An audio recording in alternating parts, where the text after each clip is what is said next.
जब शिष्य ने कह दिया कि मन्ने अहम अथिदानीम वेदितम ब्रह्म, मन्ने वेदितम, मैं ऐसा मान रहा हूं कि मैंने जो है जान लिया।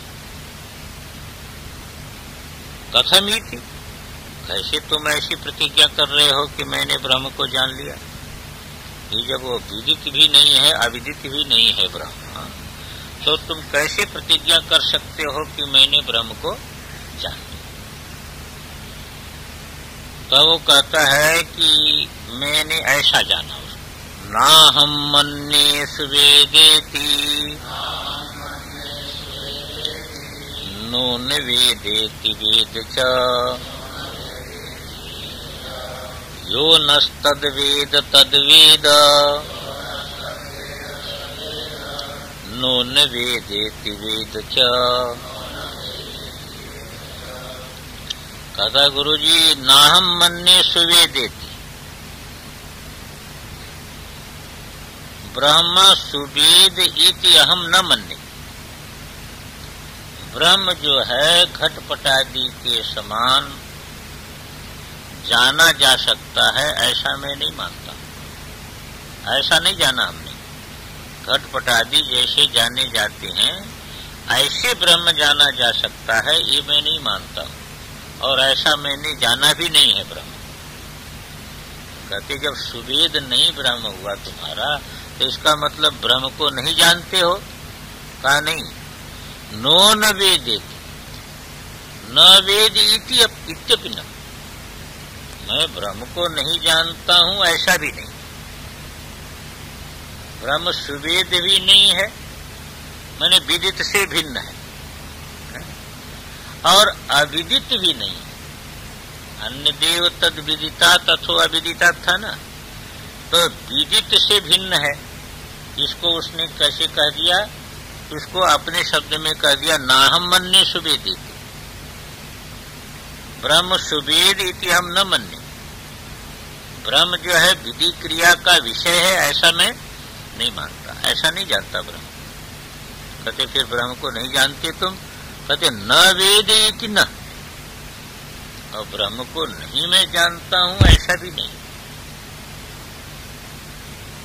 तो ये किस बात के लिए कह दिया कि अविदिताद, अविदित से भी रहित है वो, तो अविदित का भी निषेध कर दिया, विदित का भी निषेध कर दिया। जो ये वाक्य था उसी को अपने अनुभव में इस वाक्य से वो शिष्य बोलता है कि ब्रह्म सुवेद अहम इति न मन्ये। ब्रह्म जो है विधि क्रिया का विषय है, ऐसा मैं नहीं जानता। फिर ब्रह्म को नहीं जानते हो? कहते न वेद इति न, ब्रह्म को मैं नहीं जानता हूं ऐसा भी नहीं, क्योंकि ब्रह्म स्वरूप भूत है। स्वरूप जो है विधि क्रिया का विषय नहीं बन सकता है। फिर भी स्वरूप के विषय में हम नहीं कह सकते कि हम नहीं जानते, स्व के विषय में नहीं कह सकते कि हम नहीं जानते अपने को, ऐसा नहीं कर सकते। इसलिए नो वेद अवेद चकार से न वेद, मैं वेद जानता भी हूं और विधि क्रिया का विषय बना करके नहीं भी जानता हूं। अनुभव रूप में मैं ब्रह्म को जानता भी हूं, लेकिन विधि क्रिया का विषय बना करके मैं ब्रह्म को नहीं जानता। इसलिए चकार से ओ भी लेना, न वेद, जानता भी हूं नहीं भी जानता हूं। यानी जैसे घटपटा जाने जाते हैं इस प्रकार मैं नहीं जानता हूं, और जैसे स्व जाना जाता है इस प्रकार से मैं जानता हूं। इसी को साक्षात अपरोक्ष कहते हैं कि बिना इंद्रिय इत्यादि के जो है जो ज्ञात है, तो स्व जैसे जाना जाता है इस प्रकार मैं जानता हूं स्वरूपभूत होने से, और विधि क्रिया का विषय बना करके नहीं। कहा कि फिर तुमको कैसे ये निर्धारित कैसे हो गया कि मैं ब्रह्म को जानता हूं? का यो नस तद्वेद तद्वेद। हम लोगों में जितने यहाँ पर विद्यार्थी हैं वो सभी में मैंने जैसा जाना है उस प्रकार का जो जानता है तद्वेद ब्रह्म, वही ब्रह्म को जाना है। और जो दूसरे समान सोचता है कि मैं विधि क्रिया का विषय बना करके ब्रह्म को जान लेता हूँ, वो ब्रह्म को नहीं जाना। ऐसे डंके की चोट पर उसने कहा, न हम लोगों के मध्य में यो तद्वेद, उस ब्रह्म को हम जैसे जाने हैं इस प्रकार जो जानता है तद्वेद, वही जानता है। कैसे? नो न वेदेति वेद, न वेद इति न वेद। वह जो है विषय बना करके नहीं जाना जा सकता और जाना जाता है। इस रूप में जो जानता है हम लोगों के मध्य में, वही ब्रह्म को जानता है, दूसरा ब्रह्म को नहीं जान सकता है। ऐसा वह अपने अनुभव को डंके की चोट पर जो है वह बोल दिया। भाष्य में देखें और साफ हो जाएगा। नाहम मन्ये सुवेदेति नैव अहम मन्ये सुवेद ब्रह्मेति, मैं ऐसा कभी मानता ही नहीं कि ब्रह्म सुवेद हो सकता है, ब्रह्म जो है प्रमाता का विषय बन सकता है, ऐसा नहीं।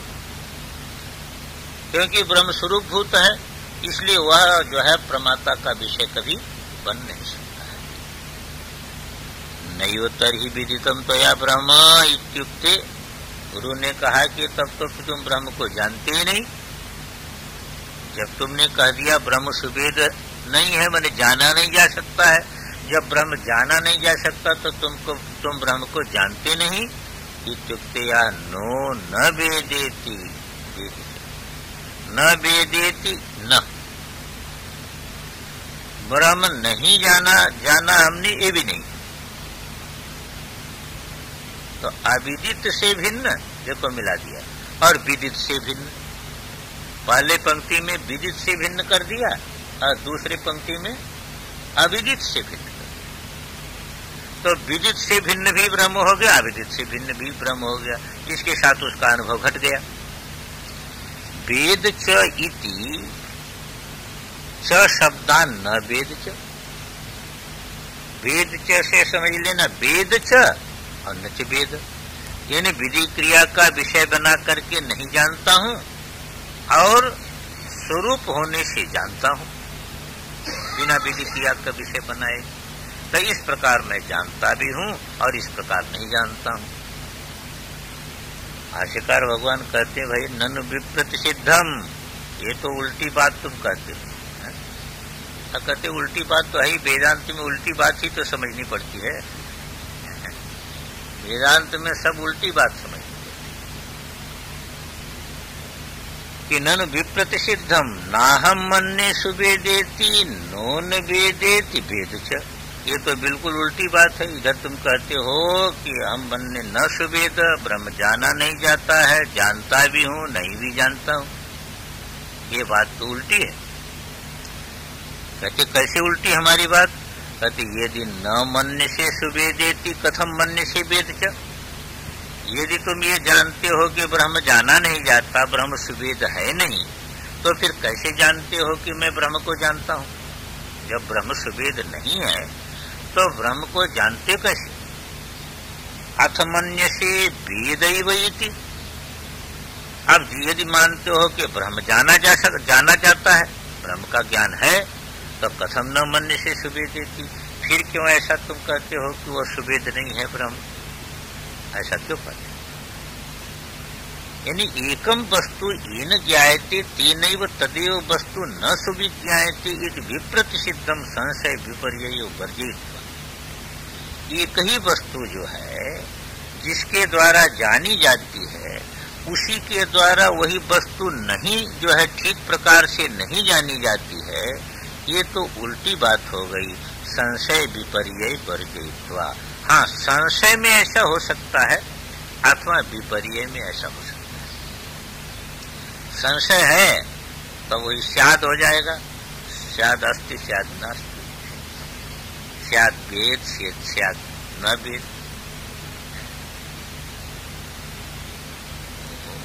जैन सिद्धांत है न स्याद, वो सप्तभंगी न्याय है, वो किसी विषय, आजकल उसका बड़ा महत्व जो है वह आजकल भी वो बात चलता है। वो लोग मानते हैं भाई एक दृष्टि से देखो तो वस्तु मालूम होती है, दूसरी दृष्टि से देखो तो नहीं मालूम होती है।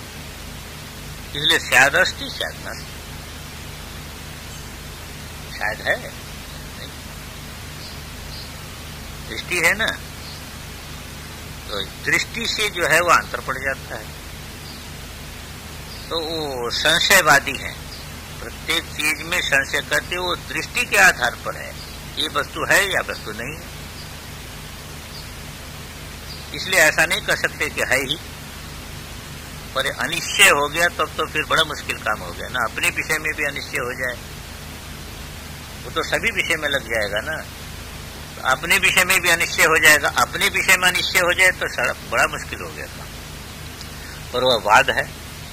तो उसी को कहते हैं कि एकम वस्तु ये न ज्ञायते तेनैव तदेव वस्तु न सुविज्ञायते विप्रतिषिद्धम संशय विपर्यय वर्जित।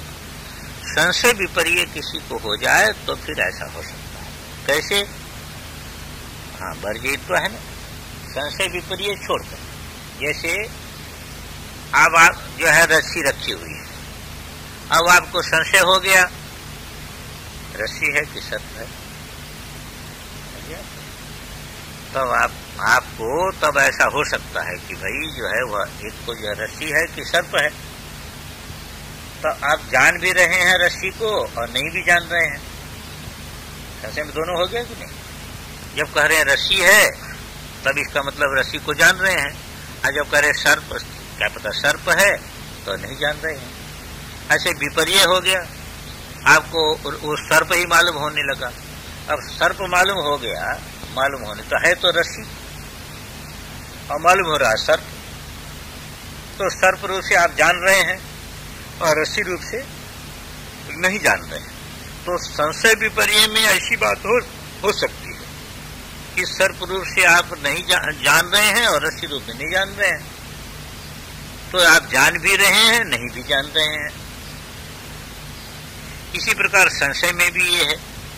तो संशय विपर्य स्थल में तो इस प्रकार की बात का प्रयोग हो सकता है, पर यथार्थ ज्ञान में नहीं हो सकता है।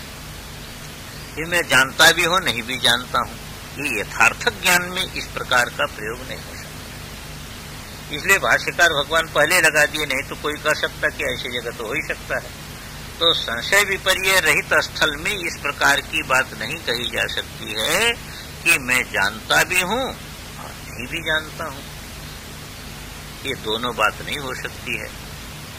तो संशय विपर्य वर्जित्वा, तो इसलिए यथार्थ ज्ञान में ये उल्टा हो गया ना कि एकम वस्तु ये न ज्ञायते तेनैव तदेव वस्तु न सुविज्ञायते एक भी प्रतिशतम। ये उल्टी बात हो गई, संशय विपर्य को छोड़कर। संशय विपर्य स्थल में उल्टी बात नहीं है ये, और बाकी जगह उल्टी हो गई। न च ब्रह्म संशयित्वेन ज्ञेयम, कहा तो यहाँ वही समझ लो। तो कहा कि ब्रह्म क्या संशय पूर्वक जानना चाहते हो आप कि निश्चित ज्ञान रखना है? संशयित्वेन ब्रह्म न ज्ञेय, संशय करके तो ब्रह्म को जाना नहीं है। विपरीत हुआ, अथवा विपरीत करके जो है वह ब्रह्म जाना जाता है या संशय करके जाना जाता है, ये आप नियम नहीं कर सकते हो। ब्रह्म का यथार्थ ज्ञान की बात है, और संशय विपर्य करके कौन जाना जाएगा? हाँ, तुम ऐसा यदि कह सकते हो कि भाई ब्रह्म तो ठीक जाना ही नहीं जा सकता है, इसलिए या तो संशय में जाना जाएगा या विपर्य में जाना जाएगा, पर ये तुम निर्धारण नहीं कर सकते हो, क्योंकि शास्त्र कहता है कि ब्रह्म को जानता है, शास्त्र कहता है, इसलिए ये निर्धारण तुम नहीं कर सकते। इति नियम तुम न सकते। संशय विपर्य सर्वत्र अनर्थ करते नहीं प्रसिद्ध हो। संशयात्मक ज्ञान और विपर्यात्मक ज्ञान जो है सब जगह अनर्थ करने वाला है। तो शास्त्र भी यदि संशयात्मक ज्ञान कराएगा और विपर्यात्मक ज्ञान कराएगा, तब तो शास्त्र भी अनर्थ करने वाला हो जाएगा। इसलिए जो है ये संशयात्मा विनश्यति, संशय ज्ञान जो है वह तो नाश कराने वाला है, ऐसे विपर्य ज्ञान जो है वह बड़ा ही दुख देने वाला है। इसलिए शास्त्र तो संशय विपर्य का ज्ञान नहीं करा सकता। संशय विपर्य हुई ही मानी यस्मात् संशय विपर्ययौ सर्वत्र अनर्थ करते नहीं प्रसिद्ध हो। सर्वत्र जो है अनर्थ करने के रूप में प्रसिद्ध है। ये किसमें हेतु दे दिया, वही नियम तुम न सकते, इसलिए तुम ये नियमन नहीं कर सकते हो कि संशय रूप और जो है विपर्य रूप ब्रह्म का ज्ञान होगा। एवं आचार्येण विचाल्यमानोपि शिष्यो न विचचाल। इस प्रकार जो है आचार्य के द्वारा जो है विचलित करने पर भी शिष्य विचलित नहीं हुआ। अनुभव जब होता है ना, तो चाहे कितनी बात आप कर दो, उसका उत्तर भी न दे पावे तो भी अंदर से विचलित नहीं होता। अनुभव में कैसे विचलित? अनुभव नहीं है तो विचलन हो जाए, उसमें जो है गड़बड़ा जाए। और अनुभव है तो विचलन जो है वह नहीं। तो शिष्य को कोई विचलन नहीं। एवं आचार्येण विचाल्यमानोपि शिष्य, इस प्रकार आचार्य के द्वारा विचलित किया जाने पर भी जो शिष्य है न विचचाल, उसको जो है वह विचलित नहीं हुआ। क्यों विचलित नहीं हुआ? कि वह अपने अनुभव को मिला रहा है। ऐसा नहीं कि उसको अनुभव का कोई घमंड है, अपने अनुभव को गुरु के वाक्य से मिला लिया उसने। कि हमको ये बताया गया विदित से भी भिन्न है और अविदित से भी भिन्न है। तो जो विदित से भिन्न है तो इसलिए वो सुवेद नहीं हो सकता है, और अविदित से भिन्न है इसलिए जो है वह जाना भी जा सकता है। ये दोनों को हमने मिला लिया अपने अनुभव से। इसलिए जो है भाष्यकार भगवान कहते अन्य देव तद विदिता ततो अविदिता दधि इति आचार्योक्त आगम संप्रदाय बलात्। ये आचार्य के द्वारा आगम संप्रदाय बताया गया, ये आगमक ज्ञान बताया। परंपरा से प्राप्त जो ज्ञान है वो परंपरा से प्राप्त ज्ञान यहाँ पर बताया गया। तो आगम संप्रदाय बलात् उपपत्ति अनुभव बलाच्य, फिर आगम से जो सुना उसको युक्ति से मनन करके निस्संदिग्ध किया और फिर अपने अनुभव में बैठाया, निधिध्यासन के द्वारा अनुभव में बैठाया। तो जो सुना उसको युक्ति से विचार करके निस्संदिग्ध किया, माने मनन किया, और उसको फिर निधिध्यासन के द्वारा अनुभव में बैठा दिया। इसलिए उपपत्ति अनुभव बलाच्य, आगम संप्रदाय का बल है उसको, और उपपत्ति और जो है अनुभव का भी बल है। इसलिए उस बल से जगर्ज च ब्रह्म विद्यायाम दृढ़ निश्चयताम दर्शनात्मना। ऐसा नहीं कि अभिमान से गर्जना किया, ब्रह्म विद्या में अपना दृढ़ निश्चय जो है वह दिखाने के लिए, अपने अनुभव की दृढ़ता बताने के लिए वह जो है जगर्ज, वो कहा कि मैं जानता हूं, मैं जो कहा ठीक कहा। कोई भी जानेगा तो ऐसे ही जानेगा, दूसरे प्रकार नहीं जान सकता है। उसका अनुभव ये है कि कोई भी जानेगा यदि ब्रह्म को तो ऐसे जानेगा, दूसरे प्रकार से नहीं जान सकता है। चाहे वो कैसा भी हो जाए, चाहे देवता हो जाए, चाहे प्रजापति हो जाए, चाहे ब्रह्मा हो जाए, वह जो है विषय बना करके नहीं जान सकता ब्रह्म को, खटपटादि के समान नहीं जान सकता। वह दृश्य क्रिया का विषय बना करके नहीं जान सकता, चाहे भगवान हो तो। कैसे जानेगा भाई? अपने को आत्मस्वरूप ब्रह्म है, उसको विषय बना करके भगवान भी नहीं जान सकता। यद्यपि भगवान सर्वसमर्थ माना जाता है, सर्वज्ञ माना जाता है, पर जो चीज जैसी है वैसे तो जानेगा, दूसरे प्रकार कैसे? तो इसलिए जो है वह भगवान भी जो है वह ये भगवान भी यदि जानेगा तो ऐसे जानेगा जैसे मैंने जाना है, क्योंकि जैसी वस्तु है वैसे जानना यथार्थता है। तो जैसे मैंने जाना है उसी प्रकार आगम भी कहता है, उसी प्रकार युक्ति से भी निश्चय होता है, उसी प्रकार हमारा अनुभव भी है। तो भगवान भी जानेगा तो इसी प्रकार उसको जानना पड़ेगा, दूसरे प्रकार नहीं जान सकता। यही उसका दृढ़ जो अनुभव है, यही है गर्जना। तो ये कहा कि इति आचार्योक्त आगम संप्रदाय बलात् उपपत्ति अनुभव बलाच जगर्ज च ब्रह्म विद्यायाम दृढ़ निश्चयताम दर्शनात्मना। ब्रह्म विद्या के विषय में अपना दृढ़ निश्चय दिखाते हुए वह जोर से जो है वह बड़े ही जो है स्वाभिमान से बोल उठा वो शिष्य। कथम इत्युच्यते, क्या बोला शिष्य? ऐसा जो है विचलित करने पर भी गुरु के शिष्य बोला क्या? का ये बोला कि यो यह कश्चित नो अस्माकम सब ब्रह्मचारिणाम मध्य। इतने ब्रह्मचारी यहाँ पर बैठे हैं, पर इन ब्रह्मचारियों के मध्य में तद उक्तम वचनम तत्व तो वेद, जो कोई भी वह कहा हुआ वचन विदित अविदित से भिन्न, ये जो कहा हुआ आगम का वचन है इसको तत्व तो वेद, तत्वतः जो जानता है, जैसे हमने कहा है वैसे स तद ब्रह्म वेद, वही उस ब्रह्म को जानता है। किम पुनः तद वचन मित्याह, कौन सा वह वचन है? का यही वचन जैसे हमने उसको व्यक्त किया है, नो न वेदेति वेद, न वेदेति न अवेद च। अच्छा वेद मैं जानता भी हूँ, स्वरूप भूत होने से जानता भी हूँ, और विधि क्रिया का विषय बना करके नहीं भी जाना जा सकता। तो जो जानेगा वो इसी प्रकार जानेगा, दूसरे प्रकार नहीं जान सकता है। थोड़ी सी आनंद गिरी ले लें। आचार्य वचनाद अन्य देव वचनम शिष्य उवाच इति नाशंकनीयम। आचार्य ने जो कहा था उस आचार्य के वचन से अलग वचन कोई शिष्य ने यहाँ पर कह दिया, ऐसी आशंका किसी को नहीं करनी चाहिए।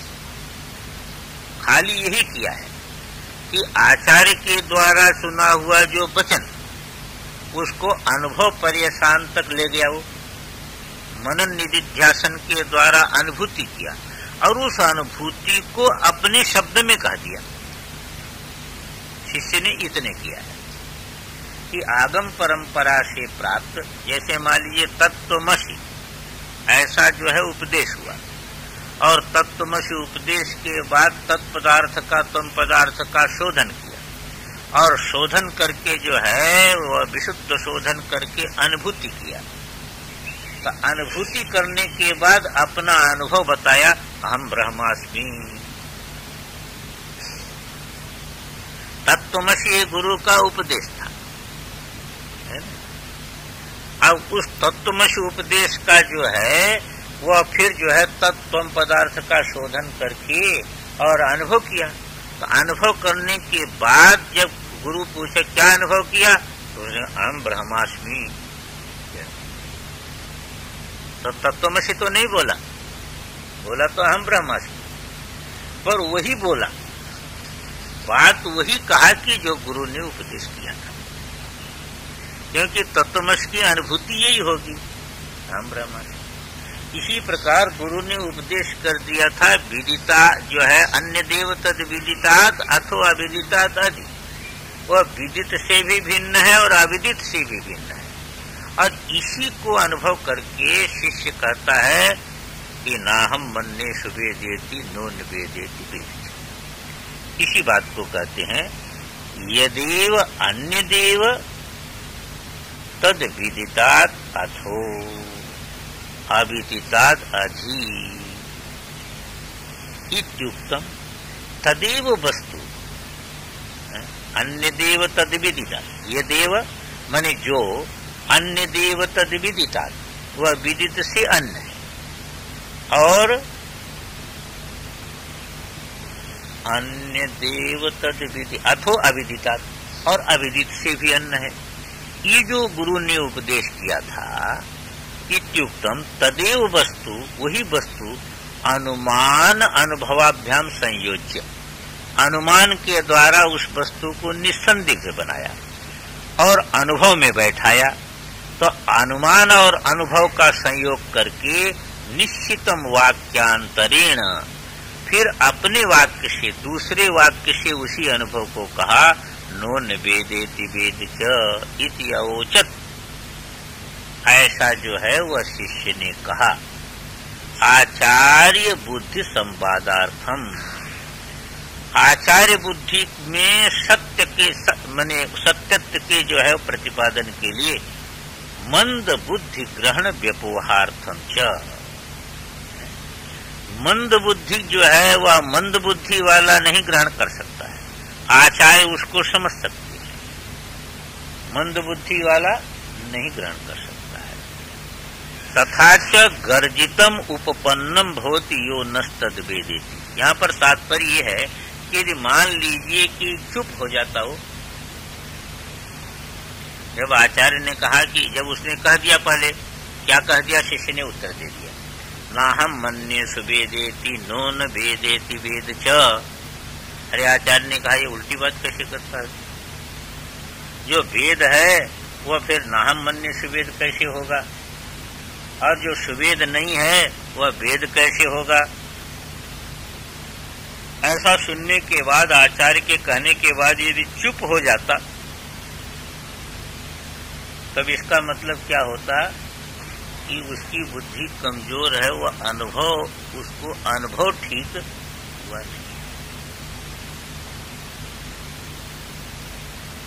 मौनम स्वीकार लक्षणम, स्वीकार कर लिया तुमने कि हाँ बात तो उल्टी हो गई, तो इसलिए वो इसको स्वीकार नहीं किया, और ये बोला कि कोई भी यदि जानेगा तो इसी प्रकार जान सकता है, आत्मा को दूसरे प्रकार से नहीं जाना जा सकता है। इसी को आचार्य ने कहा कि देखिए, आचार्य बुद्धि संवादार्थम, आपने जो कहा था वही हमने कहा है, और मंद बुद्धि ग्रहण व्यपोहार्थम, मंद बुद्धि ग्रहण के जो है हटाने के लिए, तथा च गर्जितम उपपन्नम भवति यो नस्तेति, तब उसकी गर्जना जो है युक्त युक्त मालूम होती है, और नहीं तो अभिमान हो जाएगा गर्जना।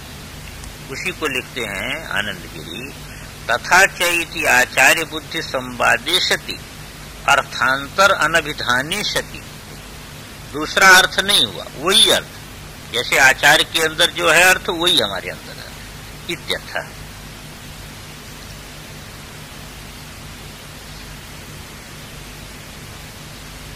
यहाँ पर शंकरानंद जी दो चीज लेते हैं कि न सुवेद, इसके द्वारा ब्रह्म का अति दुर्बोधत्व दिखाया। क्या दिखाया? न सुवेद, इसका मतलब ब्रह्म जो है अति दुर्बोध है। जैसे जो है बुद्धि से हम जगत के पदार्थों को जान लेते हैं, सूक्ष्म से सूक्ष्म को भी जान लेते हैं, अणु परमाणु को भी जान लेते हैं, ऐसे बुद्धि से हम उस ब्रह्म को नहीं जान सकते। तो इसके द्वारा जो है ब्रह्म का अति दुर्बोधत्व दिखाया। और नोन वेद इत्यनेन शास्त्रैक गम्यत्वम, न वेद इति न, मैं नहीं जानता हूं ऐसा नहीं। इसके द्वारा क्या दिखाया कि प्रकृष्ट बुद्धि होने पर भी ब्रह्म नहीं जाना जा सकता है, पर गुरु शास्त्र के द्वारा जाना जा सकता है। तो शास्त्रिक गम्यत्व, ये शास्त्र से ही जाना जा सकता है, बुद्धि के बल से कोई नहीं जान सकता है। इसलिए सांप्रदायिक विद्या है, संप्रदाय से ही इसको जान सकते हैं। आज तो सांप्रदायिक शब्द खतरनाक हो गया है। अपने यहाँ तो आचार्य कहते हैं कि जो है सर्वशास्त्र विदपि, संपूर्ण शास्त्रों का कोई पंडित हो, पर संप्रदाय से यदि नहीं जानता हो तो मूर्ख हो, तो उपेक्षा, मूर्ख के समान उसकी उपेक्षा कर देनी चाहिए, क्योंकि तुमको भ्रम में डाल देगा। वो यथार्थ वो अपने बुद्धि से बोलेगा तो तुमको भ्रम में डाल देगा वो, इसलिए उसकी उपेक्षा कर देनी चाहिए, उस पर विश्वास नहीं करनी चाहिए, उसकी बात का विश्वास नहीं करना चाहिए। बुद्धि मात्र की बात का विश्वास यहाँ पर नहीं है। यहाँ पर जो है वह शास्त्र बुद्धि मिल करके है, शास्त्र परंपरा से अपने बुद्धि में बैठाया है, तो वो अप्रामाणिक व्यक्ति। हाँ, तो प्रामाणिक व्यक्ति नहीं है ना, इसलिए वह अपनी दृष्टि से वो अप्रामाणिक बात। तो ये बता दिया नोन वेद इत्यनेन शास्त्रिक गम्यत्व, ध्यान में है ना। और तीसरी चीज क्या है कि वेद इत्यनेन संशयादि राहित्य, और वेद का जो कह दिया इससे समझना चाहिए कि संशयादि राहित्य, संशय जो ब्रह्म ज्ञान है उसमें किसी प्रकार का संशय इत्यादि नहीं है। और चकारेण वेद च, जो चकार दिया, चकारेण सर्व भेद भक्षक साक्षात्कार होता है।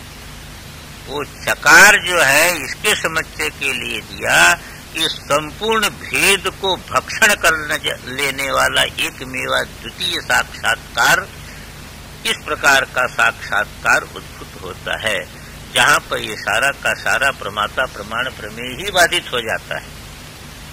ये 4 से 4 चीज इन्होंने जो है निकाली। उससे क्या निकल गया? उससे तात्पर्य निकला कि अति दुर्बोध है, 1 हो गया, शास्त्रिक गम्य है, 2 हो गया, असंदिग्ध है, 3 हो गया, सर्वभेद शून्य। ऐसा जो ब्रह्म माने अति दुर्बोध ब्रह्म, शास्त्रिक गम्य ब्रह्म, असंदिग्ध ब्रह्म, सर्वभेद शून्य ब्रह्म, ऐसा ब्रह्म अहमस्मि, मैं हूँ, ऐसा जो है वह साक्षात्कार हो। ये चारों चीजों को लेकर के ये बात जो है वह निकालते हैं शंकरानंद जी। तो तथा च गर्जितम उपपन्नम भवति यो नस्तद्वेद तद्वेद।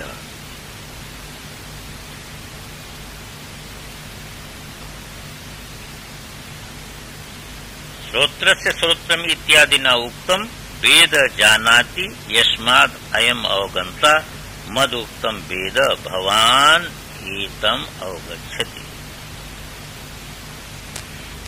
अब शिष्याचार्य संवादात् प्रतिनिवृत्य स्वेन रूपेण श्रुति समस्त संवाद निर्वृत्तम अर्थम एव बोधयति। अब श्रुति जो है शिष्याचार्य की जो यहाँ पर आख्यायिका चल रही थी, इस आख्यायिका से निवृत्त हो, क्योंकि आख्यायिका में हो गई प्रश्न हो गया, आख्यायिका में पहले प्रश्न हो गया, और प्रश्न के बाद गुरु का उत्तर हो गया, आगम की परंपरा भी बता दिया, और इंद्रिय इत्यादि का विषय नहीं बनता ये भी बता दिया, और इदम तया करके जिसको हम जानेंगे वो ब्रह्म नहीं हो सकता ये बता। इसके बाद जो है वह शिष्य को जरा सावधान भी कर दिया, यदि तुम ऐसा जानते हो तो अभी ब्रह्म तुम्हारा विचारणीय है।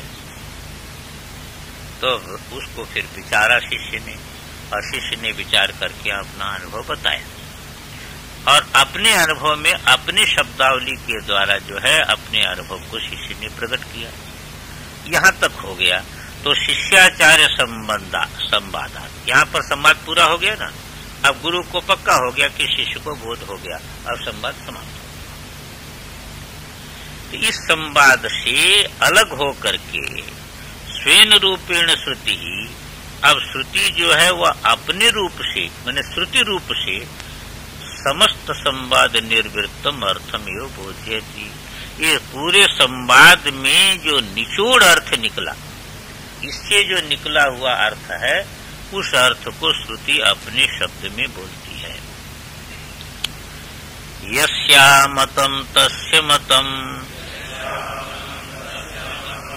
मतम यस्य न वेदसः, अविज्ञातम विजानताम, विज्ञातम अविजानताम। श्रुति कहती है कि भाई देखो, यस्य अमतम ब्रह्म तस्य मतम ब्रह्म, जो इस बात को जान लेता है कि ब्रह्म विधि क्रिया का विषय नहीं बनता है, इसलिए विधि क्रिया का विषय बना करके ब्रह्म नहीं जाना जा सकता है, वही ब्रह्म को ठीक जानता है। मतम वह जो है उसने जाना ब्रह्म। और मतम यस्य, जो कहता हमने तो ब्रह्म को जान लिया, जैसे हाथ में आंवला है ऐसे जान लिया हमने ब्रह्म को, तो कहा न वेद सा, वो ब्रह्म को नहीं जानता, क्योंकि हाथ में आंवला के समान वो ब्रह्म कैसे दिखेगा। करा मलकवत कहते वो तात्पर्य का, तो करा मलकवत का तात्पर्य है असंदिग्ध। क्या है? जैसे हाथ में आंवला है तो असंदिग्ध ज्ञान होता है, ऐसे वो ब्रह्म का असंदिग्ध ज्ञान है। करा मलकवत कहने का तात्पर्य नहीं है कि जैसे आंवला इदम तया करके जो है प्रत्यक्ष किया जाता है, ऐसे ब्रह्म जो है इदम तया करके जाना जाता है, ये अर्थ उसका नहीं है। तो ये बात जो है वह नहीं। तो करा मलकवत का तात्पर्य है कि असंदिग्ध। अब करा मलकवत का यदि कोई समझे कि जैसे हम चक्षु प्रत्यक्ष जो है आमलक को किए, ऐसे ब्रह्म भी चक्षु प्रत्यक्ष हो जाए, तो भक्त तो ऐसा बोल सकता है, पर ज्ञान की धारा में ये बात नहीं बोलते। भक्त तो प्रत्यक्ष करते ही है, भाई कहता ब्रह्म जो है वह गोपाल बन गया, तो वह प्रत्यक्ष हो जाता है, तो वो तो ऐसा बोल सकता है। पर इस ज्ञान चर्चा में जो ब्रह्म है वो ब्रह्म नहीं बोला जा सकता है, क्योंकि नेत्र का विषय। अब जहां कहा भी जाता है वहां भी कैसे कहा जाता है? अच्छा, नेत्र का विषय क्या बन रहा है हम लोगों का? जितना ये नाम रूपात्मक जगत है, ये नेत्र का विषय। जब आप कहते हो कि एक ब्रह्म को छोड़ करके दूसरा कोई है ही नहीं है,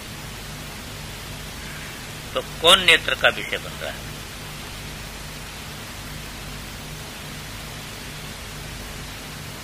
अब ब्रह्म नेत्र का विषय बन रहा है कि नहीं बन रहा है?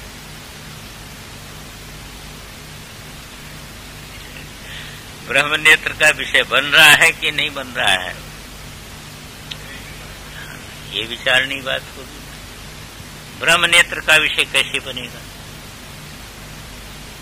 ब्रह्म नेत्र का विषय नहीं। आप अपने नेत्र का, जब नेत्र का विषय नहीं बनता है, जब नेत्र स्वनेत्र का विषय बनता है, अपना नेत्र अपने नेत्र का विषय बनता है, जब नेत्र अपने नेत्र का विषय नहीं बनता है, तो नेत्र की भी सत्ताभूत जो ब्रह्म है वह नेत्र का विषय कैसे बनेगा? उसके भी अंतरतम जो है वह नेत्र का विषय कैसे बन सकता है? इसलिए कहते यस्य मतम यस्य न वेदसः। श्रुति सीधे कहती है कि जो ऐसा समझता है कि मैंने घट के समान ब्रह्म को जान लिया, वो ब्रह्म को अभी जाना नहीं है। कोई बुद्धि में प्रतिफलित ब्रह्म को जान लेता है। कहते कैसा जाना ब्रह्म को? कहा ऐसा आनंद रूप था उस समय, ऐसा आनंद आ रहा था कि क्या बताएं। तो जो ज्ञात आनंद हुआ, इसको विषय बनाया, जो मन का विषय बना करके जिस आनंद को हम जाने, तो वह सविशेष हो गया, वह निर्विशेष नहीं।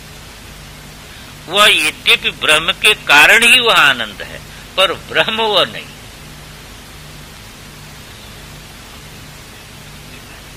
हाँ, तो भाई बुद्धिग्राह्यम अतीन्द्रियम जो कहा, तो उसमें बुद्धिग्राह्य में क्या बताया? बुद्धिग्राह्य का अर्थ क्या किया? बुद्धि का विषय बना करके नहीं, वो बुद्धि का विषय बना करके नहीं है। क्या है कि इसमें बड़ा भारी विवाद इसी में होता है कि कहीं कहीं शास्त्र में कहा जाता है कि ये परमात्मा जो है दृश्यते त्वग्रया बुद्धिया, सूक्ष्म या सूक्ष्मदर्शी भी। यहाँ तो कह दिया कि वह सूक्ष्मदर्शियों के द्वारा, सूक्ष्म बुद्धि के द्वारा जाना जाता है, ये कह दिया। और दूसरी जगह कह दिया है कि अवांग मनस गोचर, मन वाणी का ये विषय ही नहीं है। ब्रह्म जो है मन वाणी का विषय नहीं। ये तो वाचो निवर्तन्ते अप्राप्य मनसा सह, मन वाणी जो है वहां प्रवेश नहीं कर सकते। तो एक जगह तो ये बात आती है और एक जगह शास्त्र में ये बात आती है। तो इसका समाधान कैसे होगा? दोनों शास्त्र की बात है। तो शास्त्र तो गलत नहीं कहता है, तो दोनों का समाधान इसमें होता है कि जब कहीं भी जो हम जानते हैं, किसी भी विषय को जानते हैं, बुद्धि से किसी भी विषय को ग्रहण करते हैं, तो एक प्रक्रिया बनती है। बुद्धि उस विषय के आकार को धारण करती है और बुद्धि प्रतिफलित जो चैतन्य है, उस चैतन्य के द्वारा वह वस्तु प्रकाशित होती है। तब हम ये समझते हैं ज्ञात हो गए, मैंने जान लिया इस वस्तु को। तो ये दोनों चीजें बनेगी, बुद्धि तदाकारता को प्राप्त करेगी और आभास जो उस बुद्धि में चैतन्यता जो है, उस चैतन्यता से जो है वह वस्तु प्रकाशित होगी। जब स्वरूप ज्ञान आपको होगा, ब्रह्म ज्ञान में ये प्रक्रिया में आधी प्रक्रिया बनती है, आधी प्रक्रिया नहीं बनती। बुद्धि संपूर्ण विषयों को जब छोड़ देती है और निद्रा में भी नहीं जाती है, तो बुद्धि व्यापक हो जाती है। कि बुद्धि निद्रा में न जाए और सभी विषयों को छोड़ दे, तो किसी भी परिच्छिन्नता में बुद्धि उस समय नहीं है और निद्रा में भी नहीं गई, आवरण भी नहीं हुआ, तो बुद्धि हो जाएगी उस समय व्यापक। तो बुद्धि की जो व्यापकता है, तो बुद्धि तदाकारता को प्राप्त हो गई, ब्रह्माकारता को प्राप्त हो गई उस समय। तो ब्रह्माकारता को प्राप्त हो गई, इतने मात्र को लेकर के बुद्धि का विषय बताया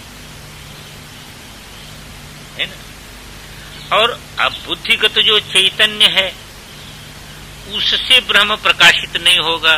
क्यों नहीं प्रकाशित होगा?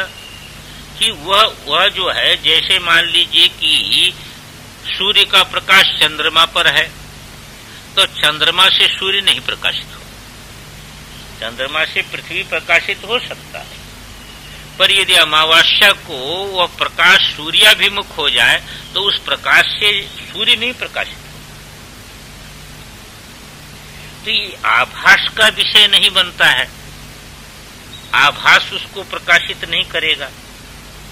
आभास प्रकाशित नहीं करेगा, इसलिए वह जो है वह बुद्धि का विषय नहीं बना। तो आभास के प्रकाश के बाद हम कहते हैं कि हमारी बुद्धि का विषय बना। जैसे घटाकारी का वृत्ति बनी और घटावच्छिन्न जो चैतन्य है, उसके द्वारा जो है वो प्रकाशित हुआ, तब हम कहते हैं कि घट मैंने जाना। तो आभास के बिना जो है बुद्धि का विषय कोई चीज बनती नहीं है। तो आप इसलिए उतने मात्र का निषेध है और इतने मात्र का प्रतिपादन है, इसलिए दोनों चीजें जो है बनती हैं। अब देखिए, अनुभव में बैठाइए कि जिस समय बुद्धि जो है वह फट गई पूरे जो है ब्रह्माकार में, पूरे स्वरूप में जो है, क्योंकि कोई विशेषता में नहीं है और निद्रा में भी नहीं है, तो बुद्धिगत जो बुद्धि में जो आभास था, वो आभास क्या है? अधिष्ठान रूपता को प्राप्त हो जाता है। देखिए, बुद्धि है वहां पर, बुद्धि तदाकारता को प्राप्त हुई, और आभास क्या हुआ कि आभास अधिष्ठान रूपता को प्राप्त हो जाता है। उस समय जो आभास है वह पृथक नहीं रहता, इसीलिए अहंता बाधित होती है, नहीं तो अहंता बाधित होने का कोई उपाय नहीं है। जैसे अमावस्या को चंद्रमा पर पड़ने वाला प्रकाश जब सूर्याभिमुख हो जाएगा, तो वो दोनों प्रकाश एक ही भूत हो जाएंगे। कौन? उस चंद्र प्रकाश का विषय नहीं बनेगा सूर्य, पर वो चंद्र प्रकाश है तो सूर्य का, चंद्रमा में तो प्रकाश है नहीं, इसलिए वो सूर्य के साथ एक ही भूत हो गया। तो एक ही भूत हो गया, तो उसमें जो अहंता थी, वो अहंता सूर्य प्रकाश रूप में रूपता को प्राप्त हो जाएगी। चंद्र प्रकाश रूपता की जो अहंता थी, वो सूर्य प्रकाश रूपता में अहंता भी फट जाएगी। यही जो है वह अहंता, सीमित अहंता का बाद हो गया। अब ये जो अहंता फट जाएगी, तो ये एक अनुभूति रहेगी। ये देखिए, यही अनुभूति साक्षात अनुभूति है। यह बिना किसी बुद्धि इत्यादि के, बिना किसी जो है वह इंद्रिय की अनुभूति है।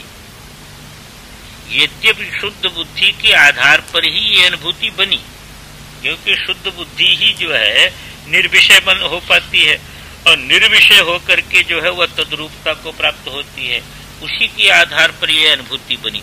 पर ये अनुभूति ऐसी अनुभूति है कि जो इदम तया करके नहीं है।